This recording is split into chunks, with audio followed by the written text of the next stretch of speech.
దేవునికి వందనాలు. అందరూ అక్కడికి చేరి వచ్చిన ప్రతి ఒక్కరికి కూడా వందనాలు. ఆ దేవాదేవుడు మళ్ళీ మనకి ఈ పునరుత్థాన దినమున ఈ సాయంకాల సమయంలో చిన్న మందగా కూడి ఆయన వాక్యమును ధ్యానించుకునే కృప అనుగ్రహించినందుకు దేవునికి వందనాలు చెల్లించుకుంటూ ఈరోజు మూల వాక్యం నెహెమ్యా గ్రంథం 8వ అధ్యాయం 11వ వచనం. నెహెమ్యా గ్రంథం 8వ అధ్యాయం 11వ వచనం. అలాగున లేవీయులు జనులందరినీ ఓదార్చి, మీరు దుఃఖము మానుడి, ఇది పరిశుద్ధ దినము, మీరు దుఃఖపడకూడదని వారితో అనిరి. మీరు దుఃఖము మానుడి, ఇది పరిశుద్ధ దినము, మీరు దుఃఖపడకూడదని వారితో అనిరి. ప్రేమ మేడని మా తండ్రి ఇంతవరకు క్షేమంగా కాపాడిన పరమేశ్వర స్తుతినైనా వందనాలు. మేమేమై ఉన్నామో కేవలం అది నీ ఉచితమైన కృపలేన తండ్రి. ఈ తరుణం మాకు అనుగ్రహించినందుకు, చిన్న మందగా చేర్చినందుకు వందనాలు తండ్రి. రాకడికి నేను ఎంతో సమీపంగా ఉన్న మాకు తండ్రి ఇట్టి గొప్ప అవకాశం పదే పదేనైనా నీ వాక్యం ధ్యానించడానికి మాకు అనుగ్రహిస్తున్న విధానాన్ని బట్టి వందనాలు. ఏర్పాటు చేసిన కుటుంబాన్ని దీవెనించండి. అదేవిధంగా తండ్రి దయగల మా ప్రభ, మా సంఘమే కాదు ఎన్నో సంఘాలు నేను ఇట్లాంటి స్థితిలో ఉన్నాయి. ప్రతి సంఘం గురించి ప్రార్థిస్తున్నాను తండ్రి. నీ స్వరక్తం ఇచ్చుకున్న సంఘం తండ్రి నాయన సంఘాలన్నీ ఉద్యోగంతో ఉండి నాయన అనేక ఆత్మల రక్షణార్థం నాయన వారు ప్రాణత్యాగం చేయటానికి కూడా సిద్ధపాటు కలిగిన జీవితాలు కలిగి ఉండే భాగ్యం దయచేయండి. దయగల మా ప్రభ, ఇప్పుడు వాక్యం ధ్యానించబోతూ ఉంటుండగా నన్ను మరుగుపరిచి ఆధ్యాత్మిక సత్యములు మీరే వెల్లడి చేయమని వినుచున్న ప్రతి ఒక్కరిని మీ యొక్క స్వాధీనం నుంచి వినగల చెవి, గ్రహించగల మనసు, ఆచరించగలిగే హృదయం దయచేసి కార్యాంతమున ఏ ఆటంకం లేకుండా నాయన కార్యాంతము నేను బహుగా స్తుతించే భాగ్యం దయచేయమని మా ప్రభువును నీ ప్రియ కుమారుడని యేసుక్రీస్తు ద్వారా వేడుకొంచున్నాం తండ్రి. మరొక్కసారి అందరికీ కూడా వందనాలండి. మరి 7, 8 అధ్యాయాలు దేవుని చిత్తం అయితే ఈరోజు చూసుకుందాం. పెద్దగా 7వ అధ్యాయంలో మనం ఎక్స్ప్లెయిన్ చేయవలసిన అంశాలు అయితే చాలా తక్కువగా ఉన్నాయి. 8వ అధ్యాయం కూడా ప్రతి వచనం చదువుకుంటూ వెళ్ళటమే కానీ పెద్ద ఎక్స్ప్లెనేషన్ అక్కర్లేదు. కాబట్టి దేవుని చిత్తం అయితే సావధానంగా 2 అధ్యాయాలు ధ్యానించుకుందాం. నేను ప్రాకారమును కట్టి తలుపులు నిలిపి ద్వారపాలకులను, గాయకులను, లేవీలను నియమించిన పిమ్మట నా సహోదరుడైన హనానీకిని, కోట అధిపతి అయిన హనన్యాకును యెరూషలేం పైన అధికారము ఇచ్చితిని. హనన్య నమ్మకమైన మనుషుడు, అందరికంటే ఎక్కువగా దేవుని ఎదుట భయభక్తులు గలవాడు. అప్పుడు నేను బాగుగా ప్రొద్దెక్కు వరకు యెరూషలేం యొక్క గుమ్మములను, తలుపులను తీయకూడదు, మరియు జనులందరి దగ్గర నిలబడి ఉంటుండగా తలుపులు వేసి అడ్డగడియలు వాటికి వేయవలనని ఇదియుగాక యెరూషలేము కాపురస్తులందరూ తమ తమ కావలి వంతులను బట్టి తమ ఇండ్లకు ఎదురుగా కాచుకున్నట్టుకు కావలి నియమించుకొనవలనని చెప్పితిని. అప్పటిలో ఆ పట్టణము మిగులు విశాలంగాను పెద్దదిగాను ఉండెను గాని దానిలో జనులు కొద్దిగా ఉండిరి. ఇండ్లు ఇంకా కట్టుకొనలేదు. ఇండ్లు ఇంకా కట్టుకొనలేదు. 5వ వచనం వరకు, మనం 4వ వచనం వరకు గమనించినట్లయితే ఇక్కడ ముఖ్యమైన అంశాలు ఏంటంటే, ఇక ప్రాకారం కట్టి తలుపులు, గడియలు అన్ని కూడా మరి మనం ధ్యానించుకున్నాం. ఈ కాంపౌండ్ వాల్ అంటే ఏదో మన ఇళ్ల దగ్గర కట్టుకుని లేకపోతే ఒక ఆఫీస్కో లేకపోతే పెద్ద వ్యవస్థకు కట్టేటటువంటి కాంపౌండ్ వాల్ కాదు. కానీ యెరూషలేము పట్టణాన్ని అంతటికీ కూడా నలుమూలలా కవర్ అయ్యేటట్టు కట్టినటువంటి ప్రాకారం. ఇప్పటికీ కూడా ఒక గోడ నిలిచి ఉందంటే ఎంత పటిష్టంగా వారు అప్పుడు కట్టారో మనం ఆలోచించాలి. ఈ ప్రాకారంలో 3-4 రూమ్స్ కూడా వరుసగా ఉండటం, వాటిలో ఒక్కొక్క రూమ్ లో కొన్ని ప్రత్యేక సామాగ్రి దాంట్లో నిల్వ చేయటం అనేది ఉందని కూడా చెప్పుకున్నాం కదా. అలా తయారు చేసిన తర్వాత ఆయన 2 పేర్లు ఇక్కడ చెప్తున్నాడు. యెరూషలేము కోటకు అధిపతి అయిన హనానీకి అధికారం ఇచ్చానని చెప్తున్నాడు ఆయన. హనానీ ఎవరంటే నెహెమ్యా యొక్క సోదరుడు. ఇక్కడ మనం అనుకోవచ్చు నెహెమ్యా సోదరుడు కాబట్టి అధికారం ఇచ్చాడని. కానీ హనానీ జీవిత చరిత్ర మనం చూసినట్టయితే అదంతా ఇక్కడ చెప్పడానికి సమయం లేదు. కానీ హనానీ నెహెమ్యా ఎంతైతే దేవుని కార్యం పట్ల ఆసక్తి కలిగి ఉన్నాడో అదే ఆసక్తి కలిగినటువంటి సోదరుడు ఆయన. మనం అనుకున్నాం కదా, హనానీ యొక్క తండ్రి బిడ్డలు చాలా భయభక్తులతో పెంచాడని. ఈ హనానీ గురించి ఒక్క మాట మనం ఆలోచించినట్టయితే నెహెమ్యా గ్రంథంలో మొట్టమొదటి అధ్యాయంలో యెరూషలేం నుంచి బబులోనుకి అంటే షూజన్ కోటకి హనానీ ప్రయాణమై తనతో పాటు కొంతమందిని తీసుకుని వచ్చాడు. అంటే నాయకత్వం వహించాడు వచ్చిన వారికి. అక్కడ యెరూషలేము నుంచి షూజన్ కోటకు రావటానికి దాదాపు 600 కిలోమీటర్స్ అని చెప్పి అక్కడ వ్రాయబడి ఉంది. అంత దూరం ప్రయాణం చేసి వచ్చి ఆ రోజుల్లో ప్రయాణ సదుపాయాలు ఏమి లేనటువంటి రోజుల్లో తన అన్నయ్య దగ్గరకు వచ్చాడు. ఎందుకంటే తన పర్సనల్ ప్రాబ్లం కాదు గాని తాము నివాసం ఉంటున్నటువంటి యెరూషలేం పట్టణ గతి ఎలా ఉంది, ఆ కాంపౌండ్ వాల్ అన్ని పడగొట్టబడి మరి ఏ రకంగా ఉంది, శిథిలావస్థలు ఎట్లా ఉంది, అదే విధంగా అక్కడున్న ప్రజలు పడుతున్నటువంటి దురవస్థను వర్ణించి చెప్పటానికని ఎవరో ఒకరి ముందు అడుగు వేయాలని చెప్పి ఆయన రాకపోయినట్లయితే అసలు నెహెమ్యాకు ఆ సంగతి తెలీదు. నెహెమ్యా అర్థహర్షస్తాని పర్మిషన్ అడగడు. అర్థహర్షస్త పంపించకపోతే నెహెమ్యా ఇక్కడ రాకపోతే ఈ కార్యం జరగదు. కాబట్టి ఈ కార్యం జరగటానికి అంతటికి కూడా ముందు హనన్యాని దేవుడు ప్రేరేపించాడు. తర్వాత హనాని అనే పేరును చూస్తున్నాం కదా. హనాని ఏమో ఇతను నెహెమ్యా తమ్ముడు. తర్వాత హనన్యా అనే వ్యక్తిని చూస్తే అతను నమ్మకమైన వాడు, దేవుని పట్ల భయభక్తులు కలిగి నమ్మకమైన. అంటే నెహెమ్యా ఒక పని ఎవరికైనా అప్పు చెప్పారు అంటే ఆ పని ఎవరికైతే ఇంట్రెస్ట్ చేశాడో, ఆ పని ఎవరికైతే అప్పగించారో వాళ్ళు దైవభక్తి కలిగిన వారు అయితే తప్పించి వారికి ఆ పని అప్పగించలేదని మనం గమనించాలి. సాధారణంగా చదవగానే ఫస్ట్ రిమార్క్ ఏం చేస్తామంటే ఇదంతా చేసి నెహెమ్యా తన తమ్ముడికి అధికారం అప్పచెప్పాడు అనమాట అనుకుంటాం. అయితే ఇక్కడ రెండో కోణంలో కూడా మనం ఆలోచించినట్టయితే తమ్ముడు అనేంత మాత్రాన తనకున్నటువంటి ప్రతిభను కోల్పోవాల్సిన అవసరం కూడా లేదు, తనకున్నటువంటి ఆసక్తిని వెనక్కి పెట్టాల్సిన అవసరం కూడా లేదు. దాన్ని అన్నిటిని పరిశీలించే హనన్యాకి అక్కడ నెహెమ్యా అప్పగించడం జరిగింది. అదే విధంగా ఈ తలుపులు తాళాలు వేసే పద్ధతి కూడా అక్కడ వివరిస్తూ ఉన్నాడు. ఏంటంటే అందరూ చూస్తుండగా తలుపులు వేసి అడ్డగడియలు పెట్టాలి. అదే విధంగా తీసేటప్పుడు కూడా అందరూ చూడాలి. ఆ తర్వాత ఆయన చెప్పింది ఏంటంటే వాటికి వేయవలని. అది కాక యెరూషలేము కాపురస్తులందరూ కూడా తమ తమ కావలి వంతులు బట్టి తమ ఇండ్లకు ఎదురుగా కాచుకొనాలి. అప్పట్లో పట్టణం అయితే పెద్దగా ఉంది కానీ జనసంఖ్య చాలా తక్కువగా ఉంది. అప్పుడున్న ప్రాబ్లం ఏంటంటే యెరూషలేములో చాలా అంటే దొంగతనాలు అవి జరుగుతూ ఉండే. ఇప్పటికి కూడా మరి యెరూషలేము అక్కడికి వెళ్ళొచ్చిన వాళ్ళు, ఇజ్రాయెల్ ప్రాంతం వెళ్ళొచ్చిన వాళ్ళు చెప్పేది ఏంటంటే మనం తీసుకెళ్లిన వస్తువులు క్యాష్ కూడా చాలా జాగ్రత్తగా ఉంచుకోవాలి. ఎందుకంటే టూరిస్టులు ఎక్కువగా వచ్చే ప్రాంతం కాబట్టి అక్కడ ఆటోమేటిక్ గా దొంగతనాలు అనేవి బాగా జరుగుతాయి. ఇప్పటికీ కూడా వాటికన్ సిటీలో కూడా చాలా జనసంఖ్య తక్కువగా ఉన్నటువంటి ఆ ప్రాంతంలో వాటికన్ సిటీలో పోపు, అదే విధంగా అక్కడ పనిచేసే సిబ్బంది తప్పించి ఎవరు నివాసం ఉండరు. అంత తక్కువ జనాభా కలిగినటువంటి వాటికన్ సిటీలో మరి ప్రపంచం మొత్తం మీద క్రైమ్ రేటు చాలా ఎక్కువగా ఉన్నటువంటి ప్రాంతం అని చెప్తున్నారు. అదే పరిస్థితి యెరూషలేము కూడా. కాబట్టి నెహెమ్యా గారు చాలా జాగ్రత్తలు చెప్తున్నారు. అడ్డగడియలు వేసేటప్పుడు తీసేటప్పుడు కూడా జనుల ముందర వెయ్యాలి. అంటే ఒక్కసారి తలుపు గవిని అంటారు కదా, అది మూసిన తర్వాత మళ్ళీ తెల్లవారిన తర్వాత తీయటం అనేది జరుగుద్ది. అంటే జనులు అందరి ముందు వెయ్యాలి, జనులు అందరి ముందు తీయాలనే కండిషన్ ఎందుకు పెట్టాడంటే ఎవరిష్టం వచ్చినట్టు వాళ్ళు వేసేసి తనకి ఇష్టం లేని వ్యక్తి ఎవరైనా బయట ఉంటే అతను రాకుండా చేయటం, లేకపోతే తనకి ఇష్టం ఉన్న వ్యక్తిని బయటకు పంపించడానికి ఇట్లాంటివి జరగకుండా జనులు నియమించుకున్నటువంటి ఎక్కువ మంది జనాభా అక్కడ ఉన్నప్పుడు మాత్రమే ఇచ్చేయాలంటే నెహెమ్యాకి ఎంత దూరదృష్టి ఉందో దీన్ని బట్టి మనం ఆలోచించవచ్చు. అదే కాకుండా ఈ దొంగతనాలు క్రైమ్ జరుగుతుంది కాబట్టి ఎవరి ఇంటికి వాళ్ళు కాపలా కాయటానికి వంతులు చొప్పున ఉండాలని చెప్పడం జరిగింది. అప్పటిలో ఆ పట్టణం మిగుల విశాలంగాను పెద్దదిగాను ఉండేను గాని దానిలో జనులు కొద్దిగా ఉండేది. ఇండ్లు ఇంకా కట్టబడలేదు. ఇండ్లు ఏం కడతారు? వచ్చిన తర్వాత వాళ్ళకి ఆహారానికే సమస్య అనేది ఉంది.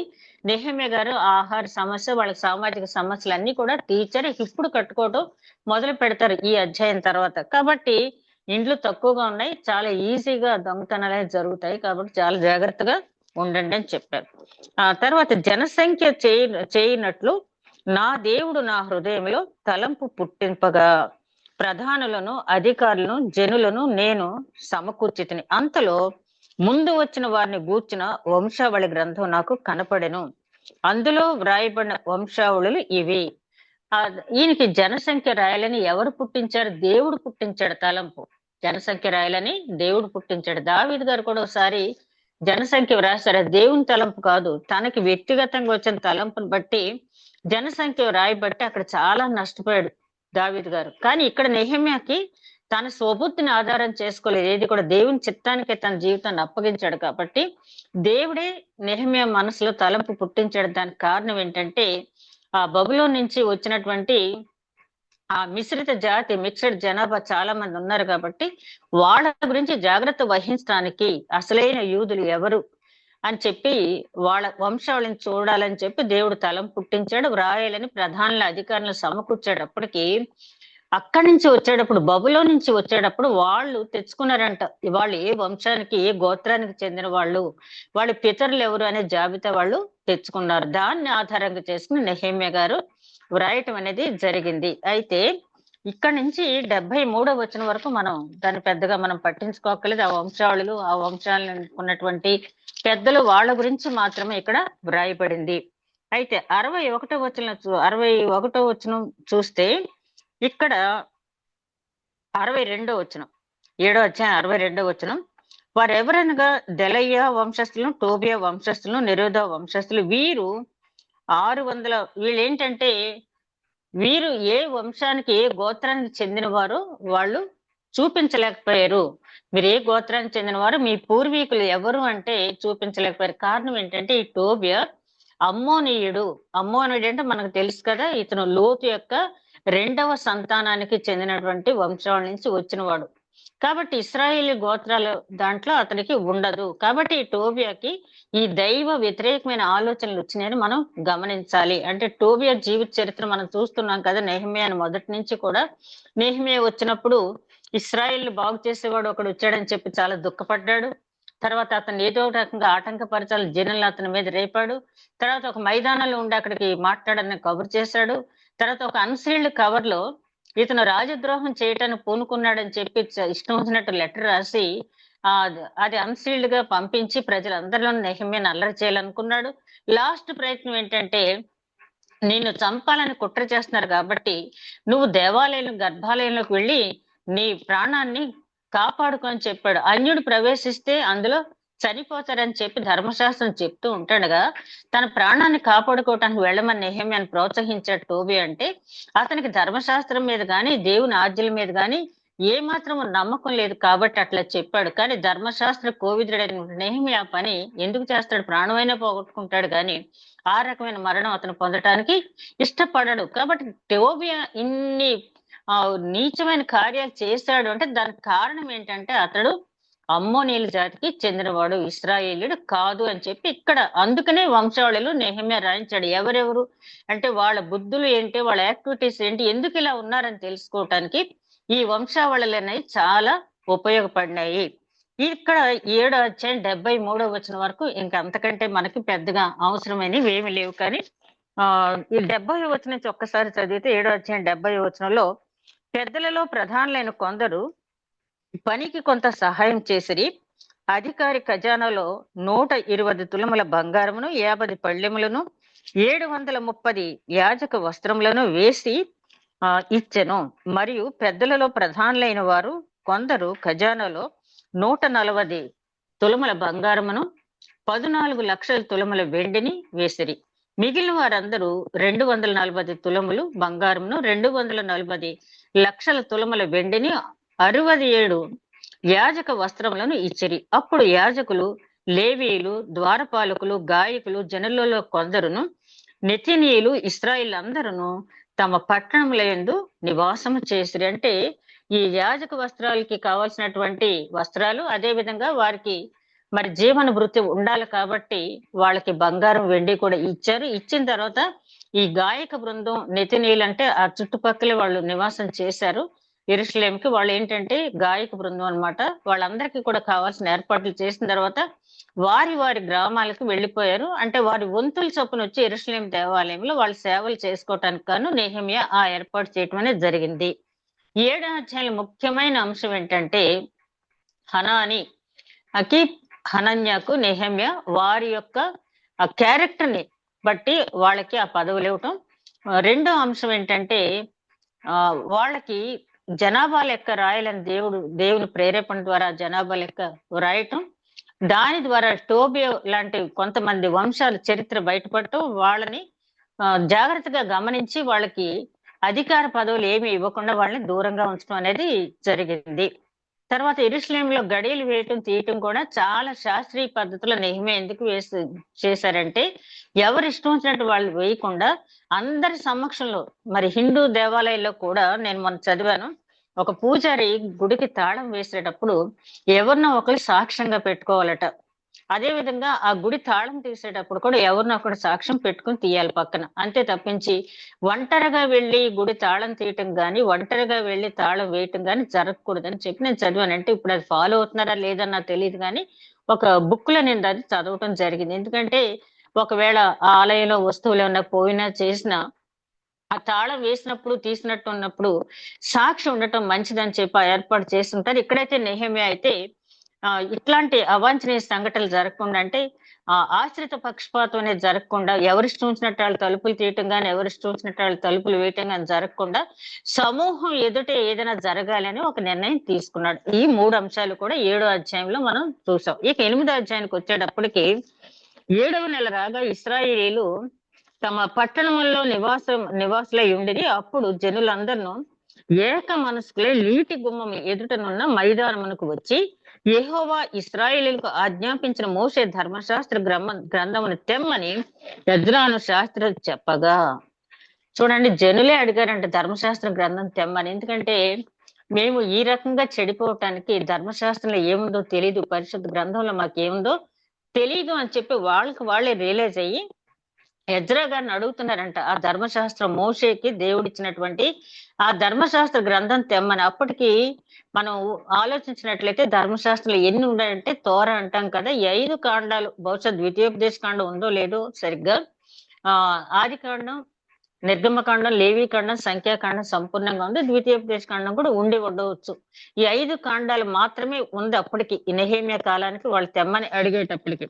ఆ గ్రంథం తెమ్మని వాళ్ళు అడిగారు. అప్పుడు యాజకుడైన ఎజ్రా 7వ మాసమున మొదటి దినమున చదవబడు దాన్ని గ్రహింప శక్తి గల స్త్రీ పురుషులు కలిసిన సమూహం అంతా ఎదుటను ఆ ధర్మశాస్త్ర గ్రంథము తీసుకొని వచ్చి, నీటి గుమ్మం ఎదుటనున్న మైదానంలో ఉదయం మొదలుకొని మధ్యాహ్నం వరకు నిలుచున్న ఆ స్త్రీ పురుషులకును తెలివితో వినగల వారందరికీ చదివి వినిపించుతూ వచ్చాను. ఇక్కడ చాలా జాగ్రత్తగా చూడండి.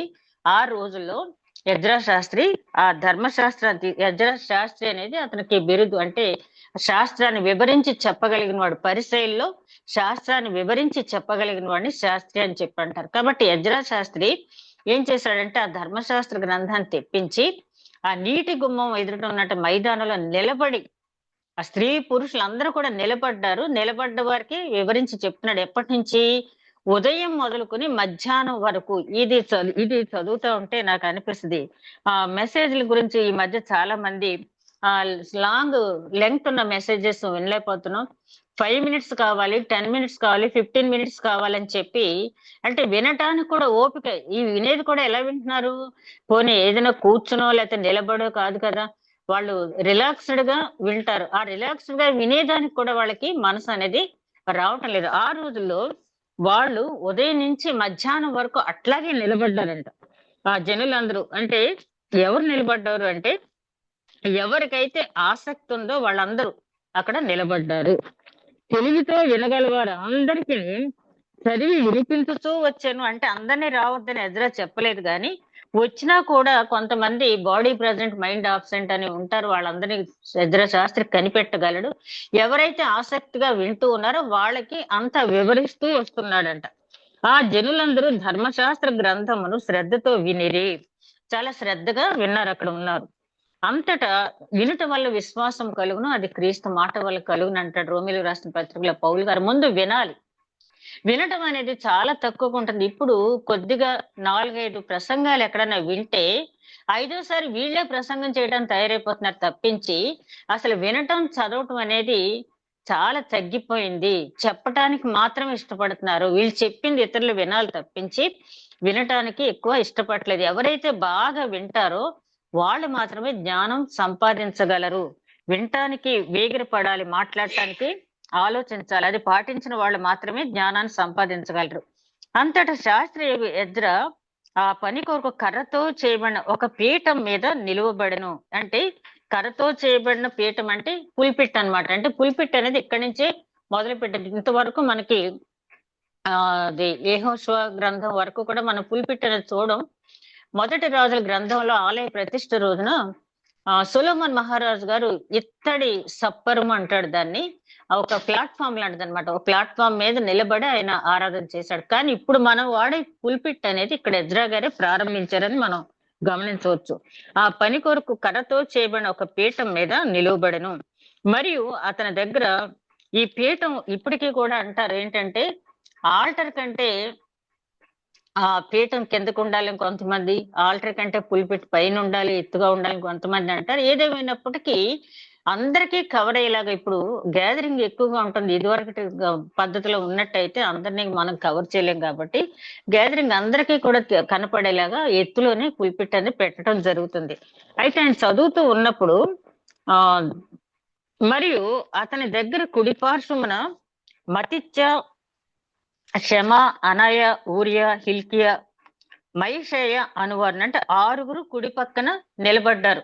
ఎజ్రా శాస్త్రి చదివేటప్పుడు ఆయన పక్కన 6 నిలబడ్డారు. అతని ఎడమ పార్శ్వమున షదయ, మిషాయేలు, మల్కియా, హాషాము, హష్పద్దాన, జకర్యా, మిషుల్లాము అనువారును నిలిచి ఉండేది. అంటే ఎడమ పార్శ్వనేమో 7, కుడి పక్కనేమో 6 నిలబడ్డారు. ఎందుకు నిలబడ్డారు అనేది మనకు అక్కడ వివరించి చెప్పలేదు. కానీ బహుశా అంటే ఆయన చదివేటప్పుడు జనులు ఆసక్తిగా వింటున్నారా లేదా, లేకపోతే అటు ఇటు వాళ్ళు వెళ్ళిపోతున్నారా, ఆ క్రమశిక్షణ కోసం అన్నా కానివ్వండి, లేకపోతే చదివి ఆయనకి హెల్ప్ చేయడానికన్నా కానీ వాట్ ఎవర్ ఇట్ మేబీ, ఆయన చదువుతున్నంత సేపు కూడా ఎడం పక్కన 7, కుడి పక్కన 6 నిలబడి ఉన్నారట. అయితే ఇదే ఈ ట్రెడిషన్ మనం ఎక్కడ చూస్తాం అంటే కొరింథీయులకు రాసిన పత్రికలో పౌలు గారు ఒక దగ్గర చెప్తారు ఏంటంటే, ఒక 4-5 ప్రసంగికులు ఉన్నప్పుడు ఒక వ్యక్తి ప్రసంగించేటప్పుడు ఆయనకి కుడి పక్కన ఒకడు, ఎడం పక్కన ఒకడు నిలిచి ఉండాలి. కానీ ప్రసంగంలో కల్పించుకోకూడదు. ఆ వ్యక్తి మాట్లాడటం అయిపోయిన తర్వాత మరొకరు ప్రసంగించాలి.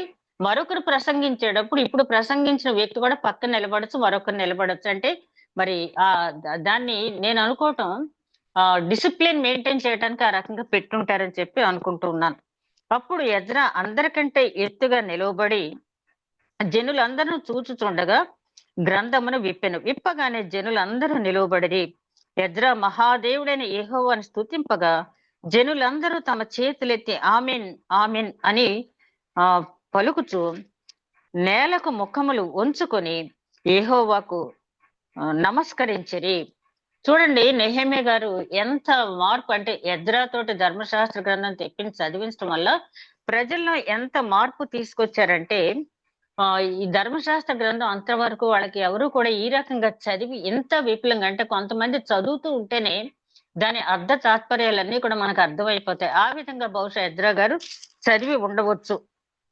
ఆ తర్వాత మనం చూసినట్టయితే జనులు ఇలాగ నిలబడుచుండగా యేషువ, బాని, షెరబ్య, యామీను, అక్కుబు, షబ్బెతై, హోదియా, మైషేయ, కెలీట, అజర్య, యెహోజబాదు, హానాను, షెలయాలును, లేవీలును ధర్మశాస్త్రం యొక్క తాత్పర్యము తెలియచెప్పారు. ఈ పైన చెప్పిన వాళ్ళందరూ కూడా ధర్మశాస్త్రం యొక్క తాత్పర్యం చెప్తున్నారు. అంటే మనకు తెలుసు, మనం సిక్స్త్ క్లాస్ నుంచి చదివినప్పుడు, ఇంకా చిన్నప్పటి నుంచి సుమతి శతకం, వేమన శతకం, భాస్కర శతకం అన్ని కూడా మనం చదివినప్పుడు అక్కడ పద్యానికి తాత్పర్యం, అర్ధ తాత్పర్యాలు వివరించి చెప్పేవారు కదా. తెలుగు మాస్టర్లు అందరూ కూడా ముందు పద్యం చెప్పిన తర్వాత తాత్పర్యం చెప్పేవాళ్ళు. ఆ తాత్పర్యం చెప్పినప్పుడే మనకు ఆ పద్యం యొక్క భావం అర్థమయ్యేది. అలాగా ఇక్కడ ధర్మశాస్త్ర గ్రంథం ఎజ్రా గారు చదివిన తర్వాత ఈ పైన చెప్పిన వారందరూ కూడా ఏం చేశారంటే ఎజ్రా గారు చదివిన మాటలకి తాత్పర్యం అనేది చెప్పేవాళ్ళంట,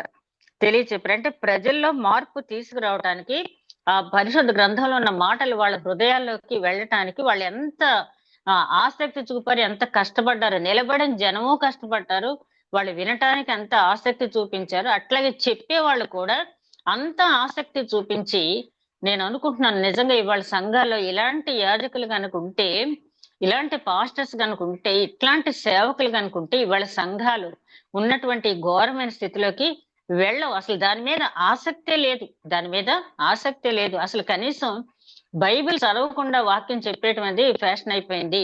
కనీసం మీరు వేరే స్టడీ బుక్స్ కానీ రిఫరెన్స్ బుక్స్ కానీ ఏమి చదవక్కర్లేదు.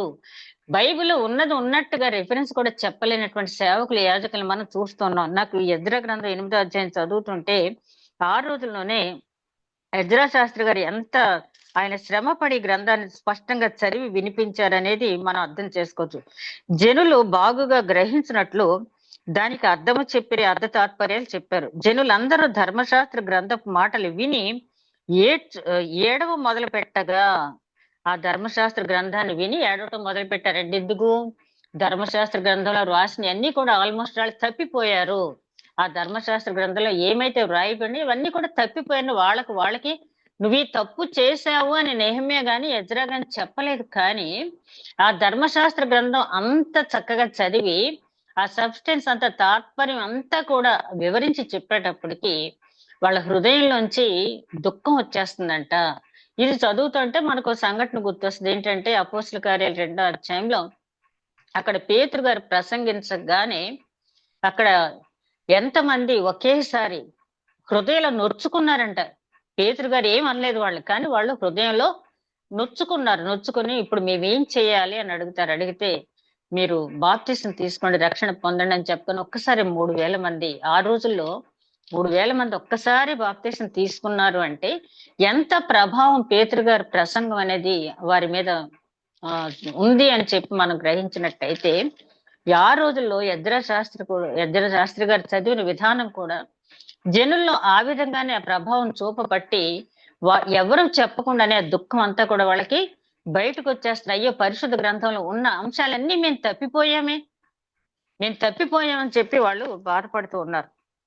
అది విని ఏడవ మొదలు పెట్టగా అధికారి అయిన నెహమ్యాయు యాజకుడును శాస్త్రీయ అగు ఎజ్రాయును జనులకు బోధించు లేవీలను మీరు దుఃఖపడవద్దు, ఏడవద్దు, ఈ దినము మీ దేవుడైన యెహోవా ప్రతిష్ఠ దినమని జనులతో చెప్పిరి. మరియు అతడు వారితో ఇట్లనెను, పదండి, క్రొవ్విన మాంసమును భక్షించుడి, మధురమైన దాన్ని పానము చేయుడి. ఇది వరకు తమ కొరకు ఏమీయూ సిద్ధము చేసుకొనని వారికి వంతులు పంపించుడి.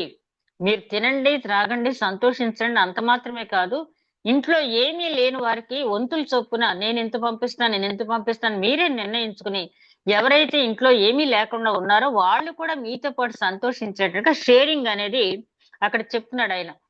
ఆ యాజకులు ఏం చెప్తున్నారంటే మీరు తినటం మీరు త్రాగటమే కాదు, కానీ ఏమీ లేకుండా ఉన్నవారు మీతో పాటు సంతోషించేటట్టుగా సహోదర ప్రేమ అంటే అదే కదా, ఏమీ లేని వారికి పంపించండి అని అక్కడ చెప్తున్నాడు. వారికి వంతులు చొప్పున పంపించడం ఏలైనగా ఈ దినము మన ప్రభువుకు ప్రతిష్ఠ దినమాయను. మీరు దుఃఖపడుకుడి, యెహోవా యందు ఆనందింపవలసినది, మీరు బలమందుదురు.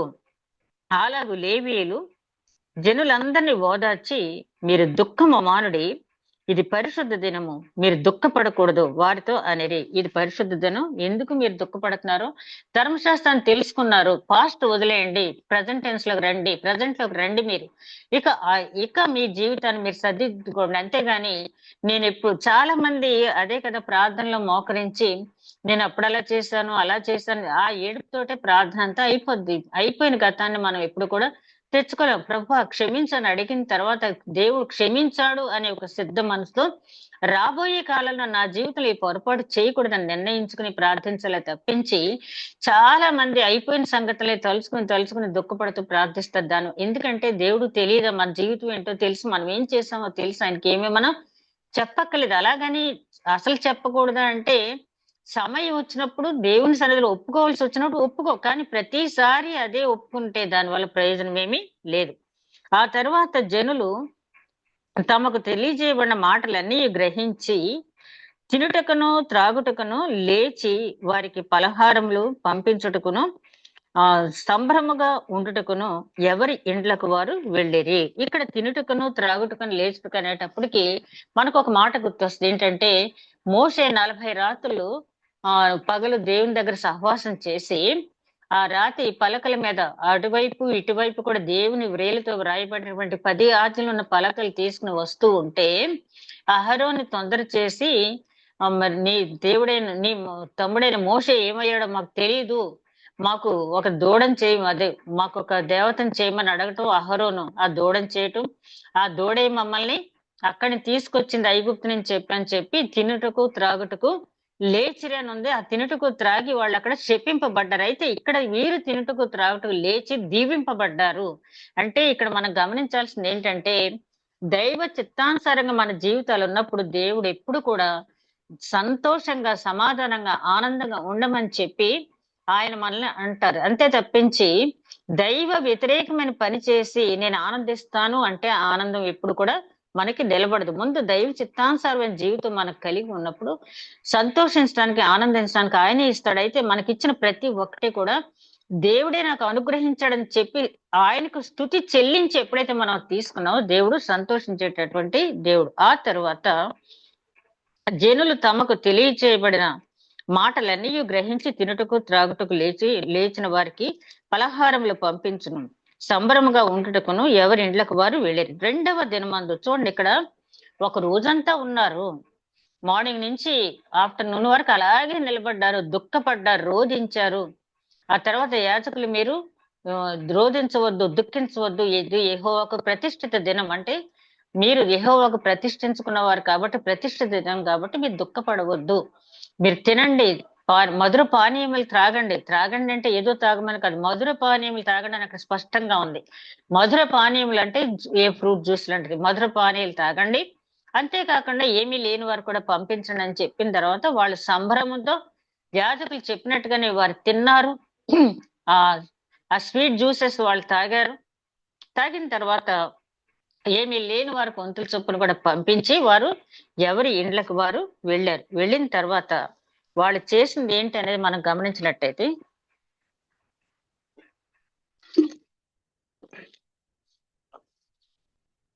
ఎవరి ఇండ్లకు వారు వెళ్ళిన తర్వాత రెండవ దినమందు జనులందరూ 13వ వచనం నుంచి రెండవ దినమందు జనులందరూ పెద్దలతో ప్రధానులైన వారును యాజకులను లేవీలను ధర్మశాస్త్ర గ్రంథ మాట వినవల్లని శాస్త్రి అని ఎజ్రా యొద్దకు కూడి వచ్చిరి. ఈ మాట చదువుతుంటే ఎంత సంతోషంగా ఉందో కదా. ఆ రోజంతా ఉన్నారు. పాస్టర్ గారు ఎప్పుడైనా ఒక మీటింగ్ పెట్టి అమ్మ రేపు కూడా రండి అంటే ఏమంటారు? బాబోయ్ ఇప్పటికే మా మోకాళ్ళు పట్టేసినాయండి, మేము నిలబడలేము, కూర్చోలేము, మేము రాలేము అని ఏదో పాస్టర్ గారికి ఏదో కలిసి వస్తుంది మనం వెళ్తే అన్నట్టుగా. ఎలీఫజ్ అదే అంటాడు కదా యోబుతో, నీవు నీతిమంతుడు అయినట్లయితే దేవుడికి ఏంటి ప్రయోజనం నీ వల్ల అంటాడు. అంతే కదా, మనం ఉపవాస ప్రార్థనలు చేసినా, మన ధర్మశాస్త్ర గ్రంథపు మాటలు విన్నా, మన జీవితాలు దిద్దుకొనటం వల్ల దేవుడికి ఏంటి ప్రయోజనం? మనం దిద్దుకుంటే నిత్య జీవంలో ప్రవేశిస్తాం. మనం దిద్దుకోకపోతే ఆ బాధ ఏదో మనమే పడతాం. దేవునికి దీని వల్ల ఎక్స్ట్రా కలిసి వచ్చేది ఏమీ కూడా లేదు. అయితే ఆయన కనికరము గలవాడు కాబట్టి, మనం కనికరింపబడాలని ఎదురు చూసే దేవుడు కాబట్టి ఆయన మన జీవితాన్ని మార్చుకున్నప్పుడు ఆయన సంతోషిస్తాడు. యెహోవా మోషేకు దయచేసిన గ్రంథంలో చూడగా వీళ్ళు రెండో రోజు వచ్చారు, గ్రంథం చదువుతున్నారు. చదివిన తర్వాత వాళ్ళ గ్రంథంలో ఒక మాట చూసారంటే ఏంటంటే 7వ మాసపు ఉత్సవ కాలమందు ఇశ్రాయేలీయులు పర్ణశాలలో నివాసం చేయవలని వ్రాయబడి ఉండుట కనుగొనెను. మరియు వారు తమ పట్టణములన్నిట్లోనూ యెరూషలేములోను ప్రకటన చేసి తెలియచేయవలసిందేమనగా, మీరు పర్వతములకు పోయి ఒలీవ చెట్ల కొమ్మలను, అడవి ఒలీవ చెట్ల కొమ్మలను, గొంజి చెట్ల కొమ్మలను, ఈత చెట్ల కొమ్మలను, గుబురు గల వేరు వేరు చెట్ల కొమ్మలను తెచ్చి వ్రాయబడినట్లుగా పర్ణశాలలు కట్టవలను. ఆ ప్రకారమే జనులు పోయి కొమ్మలను తెచ్చి జనులందరూ తమ తమ ఇండ్ల మీదను తమ లోగేళ్లలోను దేవ మందిరపు ఆవరణంలోను నీటి గుమ్మపు వీధిలోను ఎఫ్రాయిము గుమ్మపు వీధిలోను పర్ణశాలలు కట్టుకొనిరి. మరియు చెరలో నుండి తిరిగి వచ్చిన వారి సమూహము పర్ణశాలలు కట్టుకుని వాటిలో కూర్చుండరి. నూను కుమారుడైన యెహోషువ దినములు మొదలుకొని ఆ దినం వరకు ఇశ్రాయేలీయులు ఆలాగన చేసి ఉండలేదు. అప్పుడు వారికి బహు సంతోషం పుట్టెను. ఇదియుగాక మొదటి దినము మొదలుకొని కడ దినము వరకు అనుదినము ఎజ్రా దేవుని ధర్మశాస్త్ర గ్రంథమును చదివి వినిపించుచూ వచ్చెను. వారు ఈ ఉత్సవమును 7 దినముల వరకు ఆచరించి తరువాత విధి చొప్పున 8వ దినమున వారు పరిశుద్ధ సంఘపు దినముగా కూడుకొనిరి. మనం చూసినట్టయితే ఇక్కడ వీరికి ధర్మశాస్త్ర గ్రంథం చదివేటప్పటికి ఒక మాట వీళ్ళకి కనపడింది అనమాట. అదేంటంటే పర్ణశాలల పండుగ ఆచరించాలి 7వ నెల 15వ రోజున అని అక్కడ ఉంది. అయితే దీన్ని తర్వాత నేను మరొక బుక్ లో చూస్తే ప్రతి 7వ సంవత్సరమున ప్రతి 7వ సంవత్సరం నుండి ప్రతి సంవత్సరంలో కాదు, ఎవరిష్టం వాళ్ళది. దాన్ని ఇప్పుడు కొంతమంది గుడారాల పండుగని కూడా చేయటం అనేది మనం చూస్తూ ఉన్నాం. అయితే ఈ పర్ణశాల పండుగల గురించి మనం చూసినప్పుడు లేవీకాండం 23వ అధ్యాయంలో 29వ వచనం నుంచి 44వ వచనం వరకు మీరు తర్వాత చూడండి. ఇక్కడ ఏవేవైతే వివరించబడి ఉన్నాయో అదంతా కూడా లేవీకాండాలు. అంటే నెహెమ్యా ధర్మశాస్త్రాన్ని అనుసరించే చెప్తున్నాడు కాబట్టి ఆ లేవీకాండాలు ఉన్నదాని ప్రకారమే వీళ్ళు చేశారు తప్పించి వీరి సొంత ఆలోచన మాత్రం కాదు. అదే విధంగా ప్రతి సంవత్సరం 7వ సంవత్సరం 15వ రోజు జరిపించాలని ఉంది. ద్వితీయోపదేశకాండం 31వ అధ్యాయం 10వ వచనంలో కూడా ఉంది. అదే విధంగా రాజుల 2వ గ్రంథం 8వ అధ్యాయం 65, 66 వచనాలు చూస్తే ఈ పండుగ సమయంలో ఆలయ ప్రతిష్ఠ చేశారంటే సొలొమోన్ మహారాజు కట్టించినటువంటి దేవాలయాన్ని ఈ పండుగ సమయంలోనే ఆయన ప్రతిష్ఠించినట్టుగా మనం చూస్తాము. రాజుల మొదటి గ్రంథం 8వ అధ్యాయంలో సొలొమోన్ మహారాజా ఆలయంలో గొప్ప ప్రార్థన చేశాడు కదా, అది ఈ పర్ణశాల పండుగ రోజునే జరిగింది. అదే విధంగా దినవృత్తాంతాల గ్రంథం 2వ గ్రంథం 7వ అధ్యాయం 8వ వచనం నుంచి 10వ వచనంలో కూడా ఈ ఆలయ ప్రతిష్ఠ ఈ పర్ణశాల పండుగ రోజున జరిగిందని మనం గమనించాలి. అదే విధంగా నెహెమ్యా కాలంలో కూడా అదే రోజున ఇది ప్రతిష్ఠిత. ఏం ప్రతిష్ఠించారు ఇక్కడంటే ఆ కట్టించినటువంటి కాంపౌండ్ వాళ్ళని వాళ్ళు ప్రతిష్ఠించారు. ఇది ప్రతిష్ఠిత దినము అన్నారు. ఆ తర్వాత కాలక్రమేణా ఈ పండుగ మరి కనుమరుగైపోయింది. కానీ అంటే ఇప్పటికి కూడా గుడారాల పండుగ అనేది కొంతమంది చేస్తారు. అయితే ఈ పర్ణశాల పండుగ దేవుడు ఎందుకు చేయమన్నాడు అనేది ఆలోచిస్తే మన పూర్వీకులు అడవిలో ఉన్నప్పుడు ఆ పర్ణశాలలో వారిని నివసింప చేశాను నేను అంటాడు దేవుడు. నేను నివసింప చేశాను పర్ణశాల. ఎందుకంటే ఆయన వచ్చినటువంటి స్థితిని మర్చిపోకుండా ఉండాలని చెప్పి. ఇదే విషయాన్ని ఇదే పండగ టైంలో యోహాను సువార్త 7వ అధ్యాయం 34వ వచనం 37వ వచనం తర్వాత చూడండి మీరు. యోహాను సువార్త 7వ అధ్యాయం 37వ వచనంలో ఆ మహా పండుగ దినమున రాయబడి ఉంటుంది. అక్కడ యెరూషలేములో యేసుక్రీస్తు అక్కడ ప్రసంగించడం జరుగుతుంది. ఏంటంటే నన్ను అంగీకరించిన వాడి కడుపులోంచి జీవజలపు ఊటలు పెళ్లికి వస్తాయని చెప్పి అక్కడ ప్రసంగించడం జరిగింది. కాలక్రమేణా ఈ పర్ణశాల పండుగ రాను రాను ఏమైందంటే ఆ రోజుల్లో ఆ దేవాలయ దగ్గర ఒక్కొక్కరు బిందెలతో నీళ్లు తీసుకెళ్లి ఆ దేవాలయ మెట్ల మీద పోయటం, దీపాలతో అలంకరించడం కూడా జరిగింది. దీపమాల పండుగ అని కూడా అంటం జరిగింది. ఆ పండుగ రోజునే అక్కడ యెరూషలేములో యేసుక్రీస్తు ప్రసంగించడం, జీవజలం గురించి అందరికీ అర్థమయ్యేటట్టుగా చెప్పడం అనేది జరిగింది. సరే, అయితే ఈ పర్ణశాల పండుగ ఇప్పుడు మనం చెయ్యాలంటే చేసుకునే వాళ్ళ గురించి మనం ఏమి తప్పు పట్టక్కర్లేదు. మనం క్రిస్మస్ చేసుకుంటే విమర్శించే వాళ్ళు కూడా చాలా మంది ఉన్నారు. క్రీస్తు ఇప్పుడు పుట్టాడు, ఇప్పుడు ఎందుకు చేసుకుంటున్నారు అని చెప్పి. అదే విధంగా 40 డేస్ ఫాస్టింగ్ ప్రేయర్స్ జరగాల, 40 డేస్ ఉంటే సరిపోద్దా, మిగతాప్పుడు అంతా ఇష్టం వచ్చినట్టు ఉండొచ్చు అని దేనికైనా విమర్శించే వాళ్ళు ఉంటారు. కానీ దాని అంతరార్థం ఏంటి? దేవుడు ఈ పండుగని ఎందుకు మనల్ని చేసుకోమన్నాడు? అక్కడ ధర్మశాస్త్రం వారికి ఎందుకు ఇవ్వబడిందంటే ఫస్ట్ థింగ్ ఏంటంటే పర్ణశాలలో నివసించడం అనేది వారు బబులో నుంచి వచ్చిన తర్వాత ఆ బబులోన్లో ఉన్నప్పుడు వాళ్ళు పడినటువంటి ఐగుప్తు నుంచి వచ్చినప్పుడు వాళ్ళు ఏ విధంగా ఉన్నారు అనేది తెలియజేయటానికి అక్కడ స్థితిని మర్చిపోవద్దు. మీరు ఇప్పుడు వెళ్ళిన తర్వాత పాలితేనలు ప్రవహించే కనాను దేశంలో ప్రవేశించిన తర్వాత మీరు స్థిర నివాసాలు ఏర్పరచుకోవచ్చు. ఆయనే చెప్తాడు కదా ద్వితీయోపదేశకాండం 6వ అధ్యాయంలో, మీరు త్రవ్వని బావుల్లో నీళ్లు త్రాగుతారు, మీరు కట్టని ఎండలో నివసిస్తారు, మీరు నాటని తోటల ఫలములు మీరు తింటారు అని చెప్పి ఆయనే అన్నాడు. మీకోసం నేను అంతా సిద్ధం చేసి ఉంటాను అని చెప్పి అక్కడ ఒక కండిషన్ పెట్టాడు. ఏంటంటే మీరు తిని త్రాగి తృప్తి పొందిన తర్వాత నీ దేవుడని యెహోవాను స్మరింపుము అన్నాడు. కానీ ఏం చేస్తున్నారు? విస్మరిస్తున్నారు కదా. స్మరింపుము అని దేవుడు అంత పర్టికులర్ గా చెప్పిన తర్వాత చక్కగా తిన్న తర్వాత ఏమొస్తుంది? నిద్ర వస్తుంది. అక్కడి నుంచి ఏమైపోతారు? నా ప్రాణమా తినుము త్రాగుము సుఖించుము అంటున్నా తప్పించి స్తుతించుము అని అనలేకపోతున్నా. కాబట్టి అదొక నిబంధనగా దేవుడు ఏం చెప్పాడంటే మీరు తినండి, త్రాగండి, చక్కగా క్షేమంగా ఉండండి, ఇవన్నీ చేసిన తర్వాత దేవుణ్ణి స్తుతించండి. అందుకని ఈ పర్ణశాల పండుగ ఎందుకు పెట్టాడు ఆయనంటే, ఒకప్పుడు ఐగుప్తు బానిసత్వంలో మనం ఇలా ఉన్నాము, మన పితరులు ఇలా ఉన్నారు, మన పూర్వీకులు ఇలా ఉన్నారు, దేవుడైన యెహోవా మన మొర విని ఆయన అబ్రహాంతో, ఇస్సాకుతో, యాకోబుతో చేసిన నిబంధనను మరిచిపోకుండా మళ్ళీ అక్కడి నుంచి మన ప్రవర్తన ఏ విధంగా ఉన్నప్పటికీ ఆ నిబంధనను జ్ఞాపకం చేసుకుని మళ్ళీ ఈ పాలుతేళ్లు ప్రవహించే కనాను దేశంలోకి మనం వచ్చామని చెప్పి ఆ బిడ్డలకు చెప్పటానికి అనేది ఈ పర్ణశాల పండుగ అనేది ముఖ్యం. మనం కూడా ఎంతసేపు పిల్లలు ఏదైనా అడిగినప్పుడు వెంటనే ఇచ్చేయటం కాకుండా, ఒకప్పుడు మన ఇంటి పరిస్థితి ఇది. ఒకప్పుడు ఇట్లా ఉన్నాం. దేవుని దయ వల్ల ఇలాగ ఉన్నాము. కానీ ఆస్తి అనేది కూర్చొని తింటే కరిగిపోయేదే. దాన్ని తాతగారు, తండ్రి గారు ఎంత శ్రమపడి సంపాదించారో, నీ వంతుగా నువ్వు శ్రమపడాలి. నీ బిడ్డలకు అందించాలని చెప్పి బిడ్డలకు నేర్పించాలి తప్పించి, నా బిడ్డ కష్టపడవలసిన పనేంటి? నేను 7 తరాలకు సరిపడా సంపాదించి పెట్టాను అనుకుంటే 7 తరాలది ఒక్క తరంలోనే అయిపోద్ది కూర్చొని తింటే కదా! కాబట్టి దేవుడు చాలా దూరదృష్టి గలవాడాయన. కాబట్టి ఆయన విజన్ అనేది మనం అసలు ఆయన మనసెరిగి బోధించగలిగిన వాడెవరంటారు. ఆయనలో జ్ఞానాన్ని లోతు, ఎత్తు, పొడవు ఎవరు కొలవగలరంటాడు రోమీయులకు రాసిన పత్రికలో పౌలు గారు. కాబట్టి ఆయన ఒక్కొక్క నిర్ణయం ఎందుకు తీసుకుంటాడంటే, ఈ పర్ణశాలల పండుగ వెనుకున్నటువంటి ఉద్దేశం ఏంటంటే, ఐగుప్తు నుంచి మనం వచ్చినప్పుడు ఐగుప్తులో మనం ఇలా ఉన్నాము. ఇప్పుడంటే ఇలా ఉన్నాం కాబట్టి అన్ని బాధలు మనం పడ్డాం. కానీ ఇప్పుడు సుఖిస్తూ దేవుని స్తుతించకపోతే మళ్ళీ తిరిగి అదే పరిస్థితికి, అదే పర్ణశాల పరిస్థితికి మనం వెళ్ళిపోతామని చెప్పి పిల్లలకి చెప్పాలి. ఇంకొక థాట్ మనం తీసుకున్నట్టయితే, ఇందులో కూడా మన శరీరం కూడా ఒక గుడారం లాంటిదే.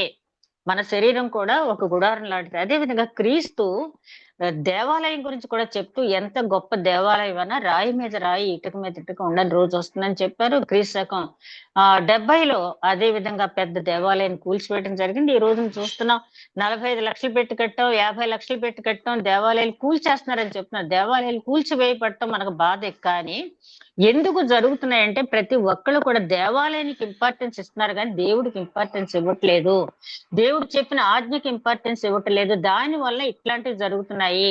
ప్రతి ఒక్కళ్ళు కూడా దేవాలయం కట్టడానికి తొందరపడుతున్నారు తప్పించి ఆత్మల రక్షణార్థం కూడా వాళ్ళు కృషి చేయటం లేదు. నా దగ్గరికి ఎవరైనా వచ్చి అమ్మ దేవాలయం కడుతున్నాం, మీరు కాంట్రిబ్యూషన్ ఇవ్వండి. నేను ఒకటే చెప్తాను ఏంటంటే, అయ్యా ఊళ్ళో దేవాలయాలు చాలా ఖాళీగా ఉన్నాయి.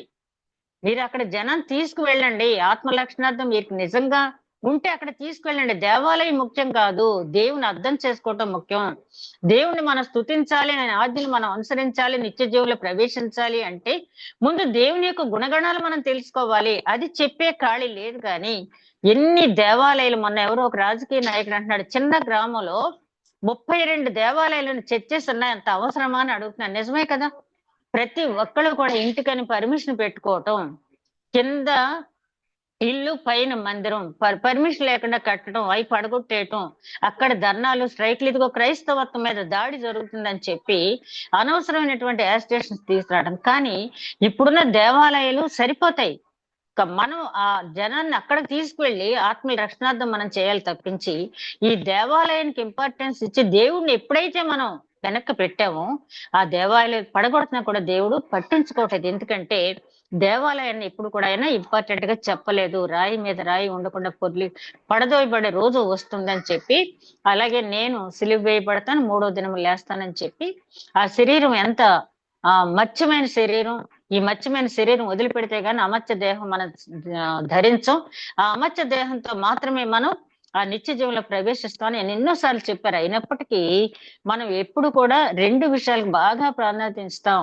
మన శరీరం గురించి అంటే ఆరోగ్యంగా ఉండటానికి ప్రాధాన్యత ఇవ్వడంలో తప్పు లేదు. కానీ ఈ రోజు మనం చూస్తే ఆరోగ్యంగా ఉండటం కంటే కూడా ఎక్కువగా హెల్త్ కాన్షియస్నెస్ పెరిగిపోయి చాలా ఎక్కువ ఖర్చులు, అనవసరమైన ఖర్చులు పెట్టుకుంటున్నాం. మన పూర్వీకులు చాలా సింపుల్ ఆహారం తీసుకుని చాలా ఆరోగ్యంగా ఉన్నారు. మనమైతే అంటే ఇప్పుడున్న పరిస్థితిలో అనవసరమైన ఖర్చులు ఎక్కువగా, అంటే మీ శరీరం చాలా ఒక 10 సంవత్సరాలు మీరు తక్కువ వయసుగా కనపడతారని ఎవరైనా ప్రకటన ఇచ్చారంటే అక్కడ లైన్ లోనే నిలబడతారు.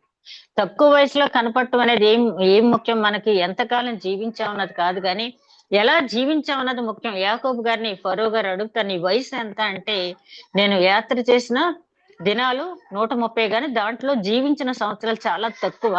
అది పోల్చుకుంటే నా పితరులు జీవించిన సంవత్సరాల కంటే నేను చాలా తక్కువ, అంటే నా జీవితంలో క్వాలిటేటివ్ లైఫ్ అనేది చాలా తక్కువగా ఉంది అని చెప్తాడు యాకోబు గారు ఫరో గారితో. అట్లాగా మన జీవితంలో మనం క్వాలిటీ అనేది తీసుకోవట్లేదు. క్వాలిటీ, క్రైస్తవ జీవితానికి క్వాలిటీ ఏంటంటే అతిశయించేవాడు ఎప్పుడు కూడా దేవుని యందు అతిశయించాలి. అంతేగాని మనకున్న జ్ఞానాన్ని బట్టి లేకపోతే మనకున్నటువంటి గొప్పదనాన్ని బట్టి, బలశౌర్యాన్ని బట్టి, సౌందర్యాన్ని బట్టి మనం అతిశయించకూడదని ఇర్మియా గ్రంథం 9వ అధ్యాయం 23, 24 వచనాలు అక్కడ చెప్పడం అనేది జరిగింది. కానీ ఇప్పుడు అతిశయించే వాళ్ళందరూ కూడా దాని అందే అతిశయిస్తూ ఉన్నారు. కాబట్టి ఇట్లాంటి అనర్థాలు అనేవి జరుగుతున్నాయి. అదే విధంగా మన సొంత మాటలు కాదు కానీ కొరింథీయులు రాసిన పత్రిక 5వ అధ్యాయంలో మొదటి వచనంలో పౌలు గారు అంటారు, భూమి మీద మన గుడారమైన ఈ నివాసము శిథిలమైపోయినను, అంటే భూమి మీద ఉన్న మన గుడారం ఎప్పటికైనా శిథిలమైపోయేది మనందరికీ తెలుసు. కానీ ఈ శిథిలమైపోయి ఈ దేహాన్ని గురించి ఎంత ఇంపార్టెన్స్ ఇస్తాము అంటే దేవుని విషయానికి అంత ఇంపార్టెన్స్ ఇవ్వగలుగుతున్నామా అని ఈ పర్ణశాల పండుగ అనేది దేవుడు పెట్టిన విషయంలో కూడా మనం ఈ రకంగా కూడా ఇప్పుడు గుడారాల పండుగని జరుపుకుంటున్నాం. మనం తప్పులేదు, జ్ఞాపకం చేసుకోలేదు, తప్పులేదు. కానీ మన శరీరం కూడా ఒక గుడారం అని చెప్పి ఈ గుడారం ఎప్పటికైనా కూడా శిథిలమైపోయేదే, నిలువరమైన గుడారం మనకి ఇక్కడ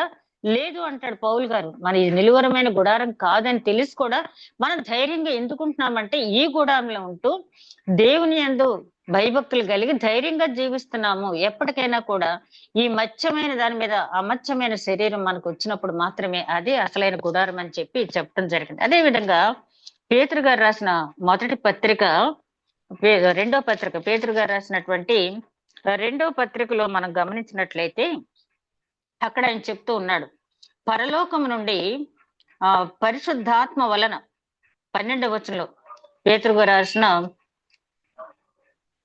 రెండో పత్రిక 13వ వచనంలో మనం గమనించినట్లయితే సిద్ధంగా ఉన్నాను, మరియు మన ప్రభు అయిన యేసుక్రీస్తు, పేతురు గారు రాసిన 2వ పత్రిక 1వ అధ్యాయం 13వ వచనం, మరియు మన ప్రభు అయిన యేసుక్రీస్తు నాకు సూచించిన ప్రకారము నా గుడారమును త్వరగా విడిచిపెట్టవలసి వచ్చునని ఎరిగి నేను ఈ గుడారములో ఉన్నంత కాలము ఈ సంగతులను జ్ఞాపకం చేసి మిమ్మును రేపుట న్యాయమని ఎంచుకొనుచున్నాను.